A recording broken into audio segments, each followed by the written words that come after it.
કોંગ્રેસ કિસાન સેલના પ્રમુખ પાલામલિયાએ ગુજરાત સરકારના સામાજિક આર્થિક સર્વેક્ષણના આંકડાઓ ટાંકીને કહ્યું, ગુજરાતની ભાજપ સરકાર હાથી જેવડી જાહેરાત કરે છે અને કીડી જેટલી પણ સહાય ખેડૂતોને આપતી નથી।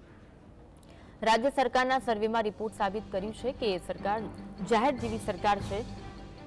ટ્રેક્ટર સહાય યોજના માટે જાહેરાત કરી 412 કરોડની અને ચૂકવાયા માત્ર 30.48 કરોડ। तार फेंसिंग योजना माटे जाहेरात कराई 350 करोड़ रूपियानी અને ચૂકવાયા 54.20 करोड़। सोलार फेंसिंग योजना माटेनी जाहेरात 50 करोड़नी करवामां आवी, ज्यारे चूकववामां આવ્યા 13.7 करोड़। कांग्रेसना किसान सेलना प्रमुख पालामलियाए सरकार सामे પડકાર ફેંકી કહ્યું, આ સત્તાવાર આંકડા વિધાનસભામાં રજૂ કરાયેલા દસ્તાવેજમાં છે। સરકારે જાહેર કરવું જોઈએ કે અતિવૃષ્ટિ પાક નુકસાની 1719 કરોડ સહાયની જાહેરાત સામે ખેડૂતોને ચૂકવાયા કેટલા।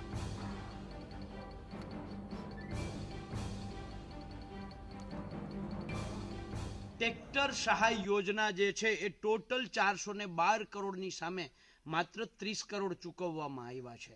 एवी ज रीते तार फेंसिंग योजना जे छे ए 350 करोड़नी सामे मात्र 54 करोड़ चूकववामां आव्या छे।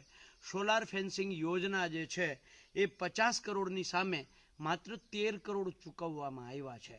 आनो अर्थ एवो थयो के 10% थी 20% टोटल जाहेरातनी सामे मात्र सरकार 10 થી 20% ખેડૂતોને ચૂકવે છે।